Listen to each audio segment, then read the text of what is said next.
Jumpa kembali di MTT Journey Inspiration of Life. Pagi ini saya coba sharingkan teman-teman dengan temanya kehidupan rohani dengan pola liturgi dan misi rohani tidak beda dengan adat istiadat atau tradisi teman-teman.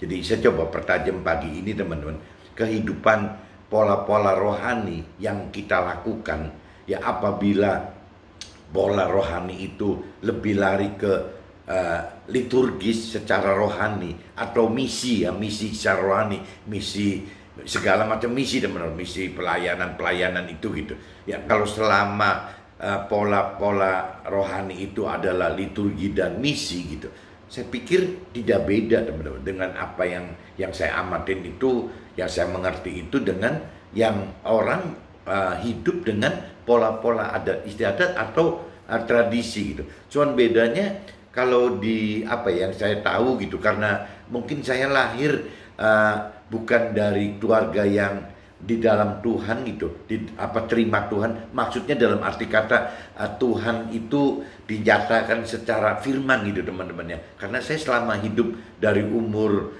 kecil, dari lahir sampai umur 47 tahun teman-teman, saya itu hidup tidak dengan dengan dasar mengenal, mengerti akan firman Tuhan teman-teman. Apa yang Tuhan inginkan gitu, apa yang Tuhan kehendaki rancangkan untuk saya tidak ngerti gitu. Karena saya hidup sampai umur 47 tahun tanpa dasar firman Tuhan gitu. Jadi ya saya bicara, saya beragama tapi ya tidak dengan anutan firman Tuhan. Jadi lebih lari ke adat istiadat sama tradisi aja teman-teman. Jadi biasanya bagaimana nih ya orang tua kita, kakek nenek kita, leluhur kita, yang kita lakukan itu gitu, tanpa ada firman.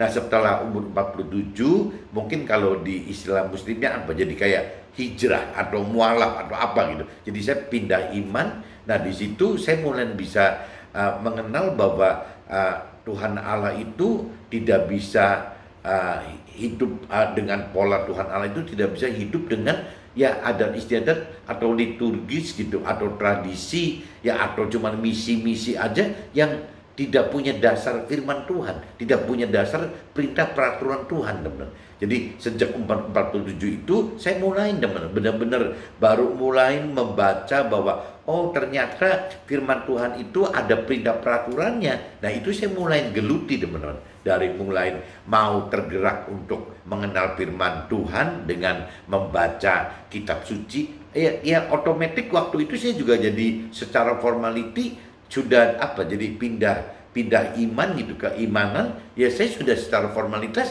terima Tuhan gitu ya, dengan cerita ya hidup belajar menjadi pelaku firman Tuhan gitu. Nah cuma saya kan sama sekali tidak mengenal. Jadi akhirnya waktu 47 itu saya mulai start bagaimana saya belajar untuk mengenal, belajar untuk mengenal. Setelah saya membaca beberapa kali kitab suci gitu, saya mulai lebih mengerti lah, lebih sedikit mengenal, lebih sedikit mengerti bahwa ternyata untuk bisa, kalau saya teruskan untuk bisa lebih mengenal itu mungkin dengan kemampuan saya masih bisa dari kemampuan saya pribadi gitu ya, masih saya bisa gitu. Tapi kalau udah bicara kemampuan untuk mengerti teman-teman, ternyata firman ya katakan bahwa harus menghidupkan roh Tuhan di dalam kita teman. Nah dari situ mulai terbangun bahwa yang namanya manusia hidup itu ternyata tidak cuma ada unsur yang biasanya saya lakukan sebelum 47. Itu kan saya cuma memperlakukan saya itu cuma sebagai ada tubuh dan ada jiwa saja teman. Tubuh dalam arti bentuknya raga kita kan, yang namanya jiwa ya pikiran, perasaan, kehendak kita gitu. Itu saya cuma tahu itu saja gitu. Tapi begitu mendalami gitu teman-teman, mendalami akan pengertian akan firman Tuhan, berarti di situ saya mulai terbaca bahwa oh di dalam tubuh dan jiwa ini ternyata ada roh gitu. Justru roh ini adalah yang paling vital teman-teman. Kalau ibarat mobil itu mesinnya gitu. Kalau kita sampai rohnya tidak dihidupkan, roh kita tidak dihidupkan, berarti dalam hidup kita tidak bisa gitu. Ya roh Tuhan bersemayam di dalam kita itu tidak bisa teman-teman. Jadi memang kita mesti hidupkan roh kita dulu. Nah waktu roh kita dihidupkan, roh Tuhan jadi bisa bersemayam di dalam roh kita. Berarti roh Tuhan, atau mungkin Nasrani katakan roh kudus, atau mungkin agama Muslim katakan itu adalah nur gitu. Nah saya nggak ngerti di agama lain istilahnya apa. Nah ngisi roh kita, teman. Waktu roh Tuhan mengisi roh kita, akhirnya roh Tuhan ini yang membuat kita mampu mengerti, teman-teman. Mampu lebih mengerti apa tentang firman Tuhan gitu. Kalau cuma sekedar apa kita pribadi gitu, cuma dengan kekuatan jiwa kita, pikiran, perasaan, kehendak kita, firman Tuhan itu bisa disalahartikan, teman. Bisa menyimpang dari yang Tuhan rancang dan kehendaki, dari yang Tuhan maksud gitu loh. Ini bisa lari, teman. Tapi justru dengan menghidupkan roh Tuhan di dalam kita, akhirnya roh Tuhan ini yang menjadi kekuatan, kuasa, dan penolong kita untuk mampu mengerti bahwa firman Tuhan ini maksudnya Tuhan seperti ini loh. Bukan maksudnya kita gitu, tapi maksudnya Tuhan. Pikiran, perasaan, kehendak Tuhan itu seperti ini loh gitu. Nah itu baru, teman-teman. Jadi kalau cerita mau mengenal masih bisa lah. Tapi kalau udah bicara mampu mengerti, rasanya harus ada roh Tuhan yang hidup. Dan begitu pun juga waktu melakukan firman Tuhan, teman-teman. Tanpa ada roh Tuhan sebagai kuasa kita gitu untuk bisa melakukan firman itu nonsen gitu, udah nggak mungkin, terlalu susah gitu, terlalu sulit karena firman Tuhan pada intinya tidak wajar bagi dunia dan jadi cemooh, teman, jadi cemooh untuk orang lain gitu, untuk sesama kita. Nah kadang-kadang sampai cemooh itu masuk ke dalam internal keluarga kita, bahkan sampai pasangan kita, teman. Nah ini yang jadi kendala melakukan firman Tuhan itu seperti itu, teman-teman. Nah ini pagi ini saya mau coba bahas ini, teman-teman.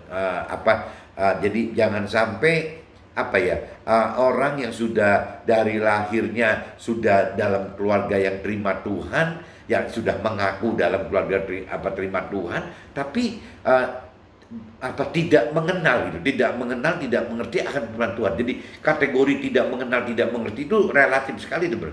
Banyak orang yang dari lahir sudah terima Tuhan di keluarga yang bertuhan, sudah terima Tuhan, tapi dalam kenyataannya ada beberapa yang saya tahu gitu, beberapa teman saya tidak membaca kitab suci sama sekali, itu berarti tidak mengenal firman sama sekali gitu. Ada juga yang cuma separuh jalan berhenti gitu loh, separuh putaran itu, satu katam, separuh katam aja berhenti. Ada yang beberapa katam gitu, 3, 4, 5 kali katam, tapi tidak menyertakan roh Tuhan di dalam mencari pengertian akan firman, juga tidak mengerti juga, teman.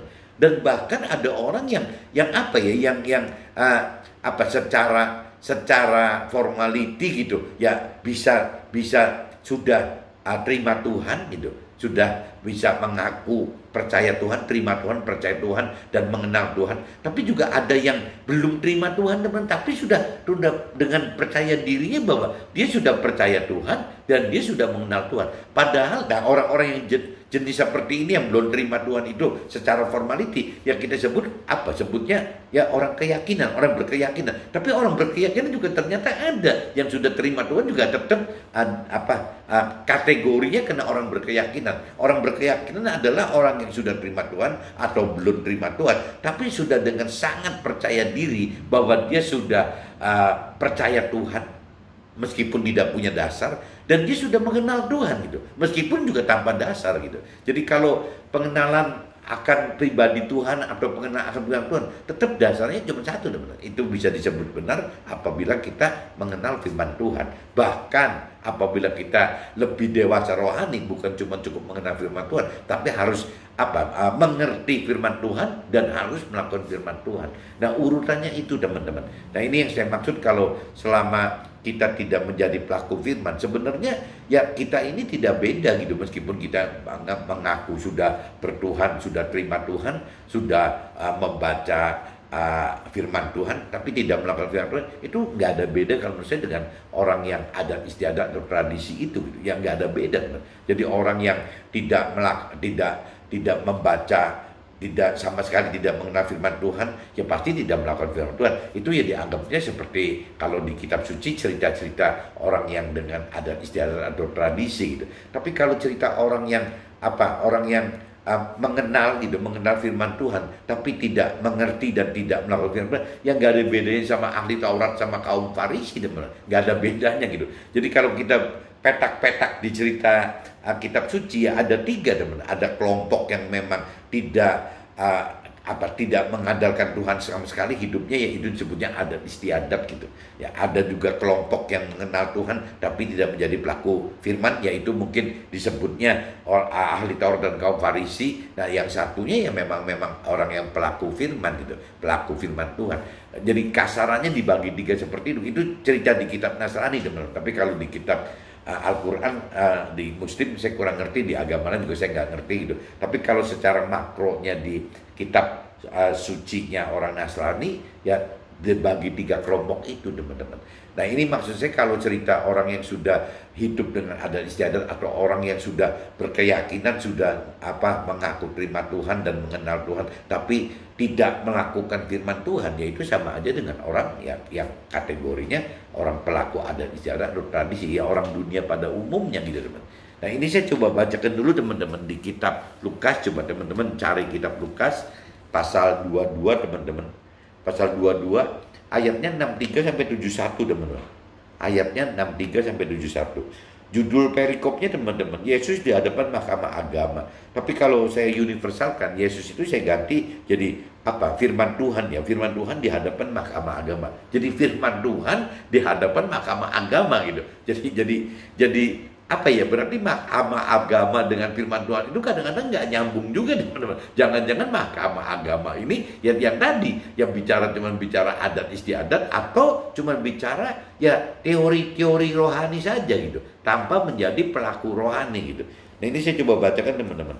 Dan orang-orang yang menahan Yesus, mengolok-olokkan dia dan memukulinya. Nah, ini teman-teman mesti sadar, teman-teman. Apabila kita mau mengaku sebagai pengikut Yesus, berarti kan pengikut atau pelaku firman Tuhan gitu. Gampangnya gitu. Jadi kalau bicara Nasraninya, ya kita bisa sebut pengikut Yesus gitu. Tapi kalau bicara universal, berarti kan pengikut firman Tuhan atau pelaku firman Tuhan. Nah, ini biasanya katanya diolok-olok, teman-teman. Diolok-olok dan dipukulinya, malah dipukulinya gitu. Mereka menutupi mukanya dan bertanya, cobalah katakan siapa yang mukul engkau. Ini jadi cerita waktu Yesus mau disalib, teman-teman. Jadi mukanya ditutupi, nah terus mulai dicemooh, ya dipukul gitu, malah diledekin. Coba tahu nggak siapa yang mukul si Yesus gitu. Ya sampai begitu. Apakah kita sudah ngalamin itu, teman-teman? Kalau kita belum ngalamin, kayaknya masih salah. Berarti belum menjadi pengikut Yesus gitu. Jadi belum menjadi pengikut firman Tuhan, belum menjadi pelaku firman. Jadi ya wajar, teman-teman. Jadi kalau teman-teman diolok-olok atau dipukul gitu, wajar aja, karena memang Yesus pun mengalami itu gitu. Jadi kita pun sebagai pengikut Yesus atau sebagai pengikut firman Tuhan atau sebagai pelaku firman Tuhan, ya akan mengalami itu, ya wajar, teman. Justru kalau kita nggak ngalamin olok-olok dan dipukul, malah kita mesti curiga, jangan-jangan kita salah jalan gitu, teman. Nah, ini yang mesti kita koreksi gitu. Dan banyak lagi hujat yang diucapkan mereka kepadanya. Dan setelah hari siang berkumpullah sidang para tua-tua bangsa Yahudi dan imam-imam kepala dan ahli-ahli Taurat, lalu mereka menghadapkan dia ke mahkamah agama mereka. Katanya, jikalau engkau adalah Mesias, katakanlah kepada kami. Jawab Yesus, sekalipun aku mengatakannya kepada kamu, namun kamu tidak akan percaya gitu. Dan sekalipun aku bertanya sesuatu kepada kamu, namun kamu tidak akan menjawab. Mulai sekarang anak manusia sudah duduk di sebelah kanan Allah yang Maha Kuasa. Kata mereka semua, kalau begitu engkau ini anak Allah. Tanda tanya gitu ya. Jawab Yesus, kamu sendiri mengatakan bahwa akulah anak Allah gitu. Lalu kata mereka, untuk apa kita perlu kesaksian lagi? Kita ini telah mendengarnya dari mulutnya sendiri gitu. Jadi karena memang karena Yesus mengaku anak Allah gitu, akhirnya ya dicemooh, dipukuli, disesaban sampai disalib oleh si mahkamah agama yang ini, teman-teman, yang sudah beranggapan bahwa yang secara teoritis gitu, bahwa mahkamah agama ini yang benar, teman-teman. Nah, Yesus yang salah. Jadi firman Tuhan yang salahnya. Ini cerita Yesus di hadapan mahkamah agama seperti itu, ya berarti kan firman Tuhan di hadapan mahkamah agama ya akan mengalami seperti itu, teman-teman. Jadi kita mesti nyadarin bahwa ya kadang-kadang memang kita sebagai pelaku firman Tuhan gitu, kita sebagai pengikut firman Tuhan, kita sebagai pengikut Yesus, ya nggak aneh gitu apabila kita diolok-olok dan dipukuli gitu. Itu wajar-wajar aja, teman. Bahkan tadi saya katakan kalau kita tidak mengalami penderitaan, penyesahan gitu semacam ini, ya kita mesti koreksi diri, apa kita salah jalan atau tidak gitu. Ini saya sudah baca di kitab Lukas, teman. Kitab Lukas pasal 22 ayat 31. Nah, untuk hari ini saya khusus mau masuk ke Lukas lagi teman. Lukas pasalnya sama 22 juga, tapi ayatnya mundur teman. Ayatnya 24 sampai 32 teman-teman. Coba kita tarik mundur ayatnya gitu. Kita baca dari 24 sampai 32 teman-teman. Ini judulnya percakapan waktu perjamuan malam gitu. Perikopnya judulnya itu gitu. Terjadilah juga pertengkaran di antara murid-murid Yesus. Siapakah yang dapat dianggap terbesar di antara mereka? Yesus berkata kepada mereka, raja-raja bangsa-bangsa memerintah rakyat mereka, dan orang-orang yang menjalani kuasa atas mereka disebut pelindung-pelindung gitu. Jadi yang mimpin disebutnya pelindung-pelindung. Tetapi kamu tidaklah demikian, melainkan yang terbesar di antara kamu hendaklah menjadi sebagai yang paling muda. Jadi yang paling besar itu malah mesti dianggap yang paling muda, dan pemimpin sebagai pelayan. Yang mimpin dianggap sebagai pelayan gitu. Jadi terbalik sekali teman-teman dengan dunia. Kalau yang tadi cerita di ayat 25 itu kan cerita dunia tuh, ya wajar-wajar itu orang jalan kuasa, ya mereka yang disebut pelindung-pelindung. Tapi begitu masuk ke ayat 26, ini ceritanya udah terbalik teman-teman. Bagaimana yang terbesar itu menjadi yang paling muda, yang menjadi pemimpin itu menjadi pelayan gitu. Nah ini prinsip-prinsip firman Tuhan seperti itu teman. Jadi kebalik gitu. Sebab siapakah yang lebih besar, yang duduk makan atau yang melayani? Bukankah dia yang duduk makan? Jadi kalau cerita dunia pasti katakan begitu. Yang duduk makan dengan yang melayani, ya pasti duduk makan lebih besar itu posisinya. Ya dianggap lebih besar gitu karena yang kitanya melayani gitu. Nah, bukankah dia yang duduk makan, tetapi aku ada di tengah-tengah kamu sebagai pelayan. Nah, tetapi Yesus katakan bahwa kalau saya sendiri kan saya tidak begitu gitu. Saya kan tidak dilayani oleh orang lain. Saya Yesus yang melayani orang lain gitu. Jadi dikatakan berarti dia pelayannya. Yesus itu pelayannya. Berarti kalau kita pengikut Yesus, kita pelaku firman Tuhan, ya kita harus jadi pelayan teman-teman. Gak bisa kita mau jadi pengikut Yesus atau pelaku firman Tuhan tapi kita nggak mau jadi pelayan, itu nggak mungkin gitu. Karena memang prinsipnya contohnya begitu gitu.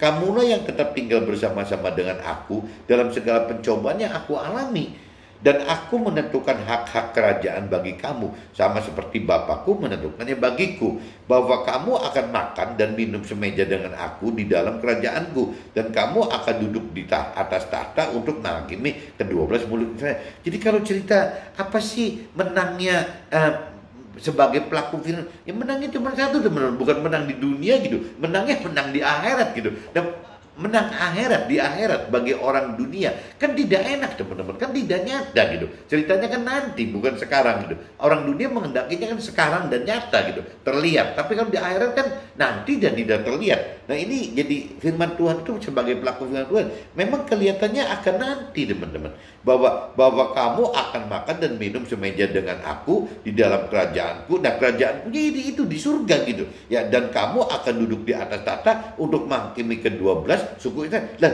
duduk di tahta yang mana? Ya duduk tahta di alam akhirat itu, di dalam surga itu teman. Jadi cerita nanti gitu. Yang pelaku firman itu ceritanya nanti gitu, tuayannya. Orang dunia tidak mau gitu. Orang dunia menghendaki tuayannya sekarang, saat di dunia ini saat dunia sekarang ini gitu. Nah, tapi kalau dari versi Tuhan kan ngapain gitu di dunia ini? Toh hidup juga cuman fana dan sementara sampai 80 tahun, 70, 80 tahun. Ngapain gitu? Sedangkan kalau bicara masuk ke alam akhirat itu kan tidak never ending gitu. Jadi nggak pernah, ya kekal teman, nggak everlast ya, nggak pernah berhenti gitu, nggak pernah ada akhirnya, kekal teman.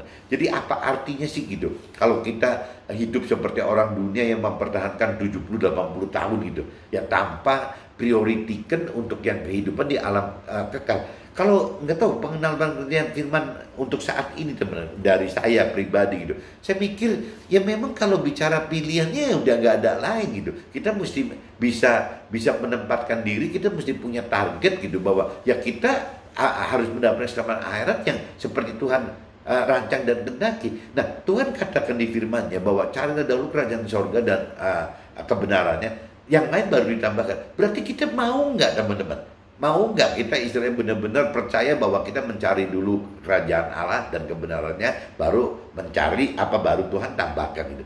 Saya dalam posisi sampai ini hari pun masih bingung teman, masih dilema gitu antara ini benar atau enggak ya. Tapi kok makin hari seperti tidak bisa ada penolakan, teman. Ya memang firmannya menggiring ke situ gitu. Semua firman itu menggiring ke situ. Jadi nggak mungkin istilahnya Tuhan yang mengalah gitu. Tapi kita gitu. Kita yang mesti lebih taat ke Tuhan, bukan Tuhan yang taat kepada kita gitu. Untuk bisa carilah mendapatkan tambahannya dulu, baru mencari Tuhan dan mencari firman Tuhan belakangan. Itu nggak bisa, teman. Karena tidak ada satu firman pun yang bisa dirubah. Kan firman lain katakan begitu gitu. Tidak ada satu titik, satu iota pun yang bisa dirubah. Jadi memang tidak bisa, teman. Jadi mau nggak mau ya kita yang mesti beradaptasi, merubah diri bahwa firman katakan apa, ya sudah kita coba beriman gitu, berpengharapan dengan berani melakukan firman Tuhan bahwa ya sudah kita mencari kerajaan Allah dulu, ya berarti kita mencari pribadi Tuhannya, mencari kebenarannya, berarti mencari firmannya gitu. Ya kita cari itu dulu gitu. Nah, adapun masalah tambahannya setelah kita dewasa rohani, akhirnya itu sudah jadi setengah pasrah, teman. Ya meskipun secara daging masih memerlukan itu. Bahkan Tuhan pun tahu kok kita perlu itu gitu. Nah tapi kalau kita belajar terus-menerus dewasa rohani, ya kita tetap ada daging yang menghendaki tambahan itu. Tapi nilai pengenalan pengertian ini juga merubah kita jadi lebih pasrah, lebih legowo gitu. Melepaskan dunia itu lebih legowo. Meskipun daging kita tidak pernah akan mati dan Tuhan tahu itu, bukan. Kita nggak usah munafik, kita seolah-olah tidak perlu tambahannya. Kita butuh tambahannya dan Tuhan juga tahu itu, teman.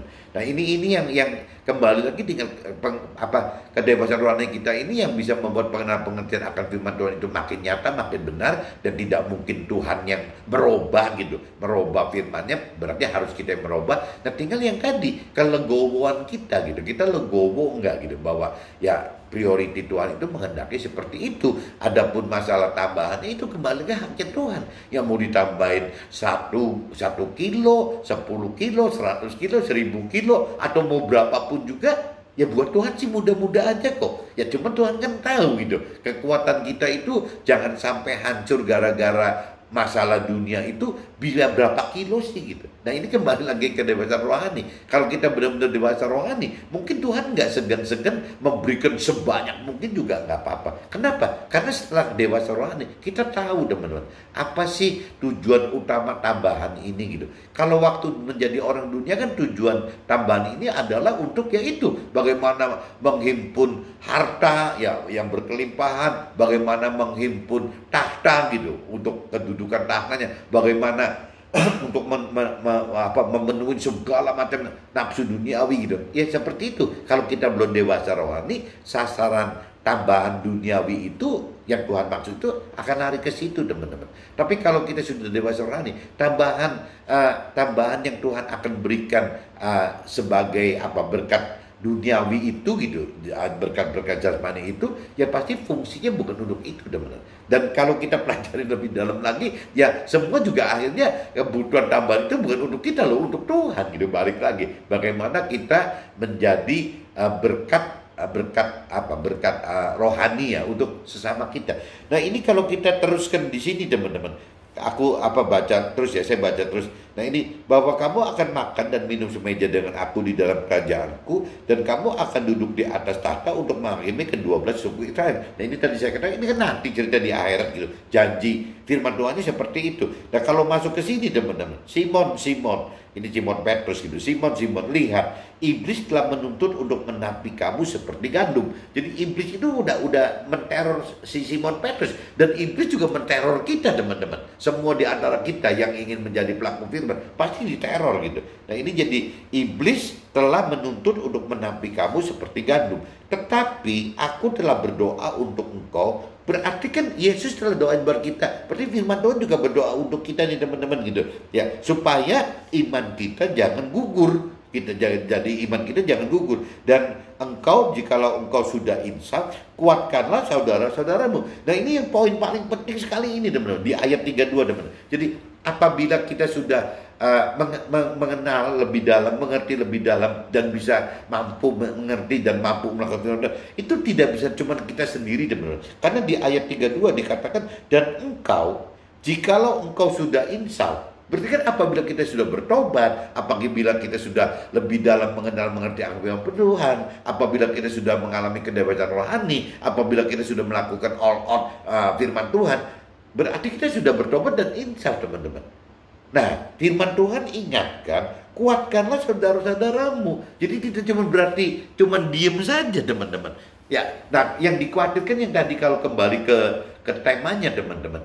Jadi ujungnya sebagai pelaku firman itu kan begitu, teman. Bagaimana caranya kita memberitakan kebenaran firman Tuhan kepada saudara-saudara kita. Ya, bahasa yang dipakai di kitab Lukas pasal 22 ayat 32 itu, ya, dan engkau, jikalau engkau sudah insaf, kuatkanlah saudara-saudaramu. Itu bahasa yang dipakai di kitab Lukas pasal 22 ayat 32. Tapi kalau bahasa yang umum gitu, ya bagaimana kita memberitakan kebenaran firman Tuhan kepada sesama kita, teman-teman. Ya, supaya sesama kita diselamatkan juga gitu. Ya, bagaimana diselamatkan oleh Tuhan juga. Tidak bisa kita. Itu apabila kita sudah insaf, teman-teman. Nah, udah insaf itu yang tadi kan berarti kita sudah lebih mengerti akan firman Tuhan. Kita sudah lebih mampu mengerti dan melakukan firman Tuhan. Ya, kita sudah tahu rancangan kehendak Tuhan. Kita sudah tahu perintah peraturan Tuhan semua. Kita sudah tahu janji-janji Tuhan gitu. Ya, semua udah kita tahu gitu. Dan yang tadi diingatkan juga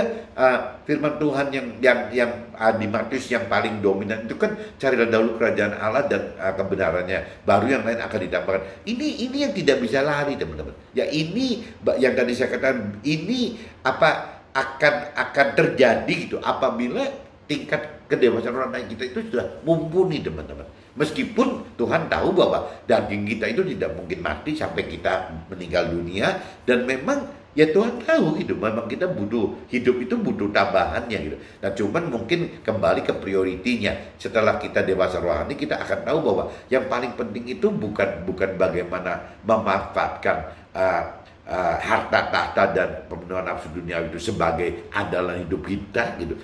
Kalau kita bisa mengandalkan harta tahta dan semua hal-hal duniawi, teman, lama-lama kita bisa nggak butuh Tuhan, teman.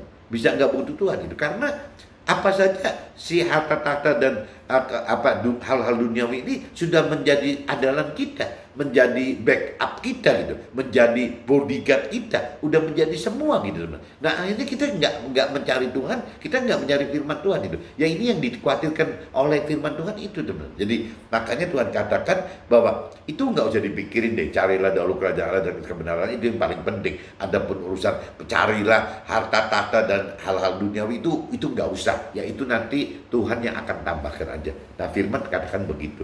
Jadi kalau memang kita sudah dewasa rohani, kita akan legowo, akan ngerti maksudnya gitu. Kenapa hal-hal duniawi itu, kesenangan duniawi itu hanyalah sebagai tambahan saja. Ya, karena Tuhan tahu bahwa kalau hal duniawi itu bukan tambahan tapi sebagai priority, itu yang akan bikin kita malah tidak masuk ke dalam keselamatan akhirat, teman-teman. Ini yang Tuhan takut sekali ini, teman. Jangan sampai kita alami hal-hal seperti ini gitu, teman.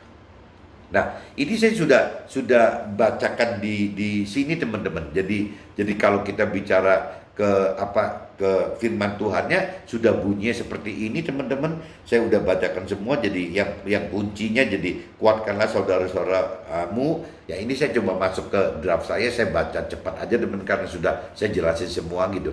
Pengenalan pengertian akan kebenaran firman Tuhan menghasilkan perbedaan antara hidup rohani sebagai pelaku firman Tuhan atau sebagai pelaku liturgi atau misi-misi rohani biasa saja, teman-teman.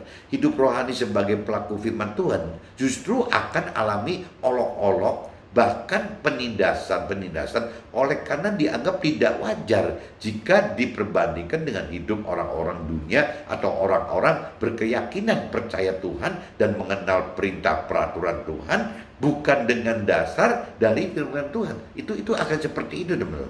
Hidup rohani sebagai pelaku liturgi dan misi-misi rohani pada umumnya terjadi kepada orang-orang yang sejak lahir sudah dalam keluarga yang secara teori dan formalitas sudah menerima Tuhan, teman-teman, secara agama dan hidupkan liturgi rohani serta hidupkan misi-misi rohani itu gitu. Hal-hal inilah yang menyebabkan hidup rohani jadi semacam tradisi dan adat istiadat yang biasa dilakukan oleh leluhur kita, yang mana inti perintah dan peraturan Tuhan yang ada dalam firman Tuhan terabaikan, akhirnya terabaikan karena tidak diadakan pendalaman pengenalan dan pengertian serta peningkatan iman untuk lebih berani melakukan firman Tuhan, karena sudah habis oleh tradisi, oleh adat istiadat tadi, teman. Jadi udah tidak ada bedanya dengan orang adat istiadat, padahal mengaku sudah terima Tuhan,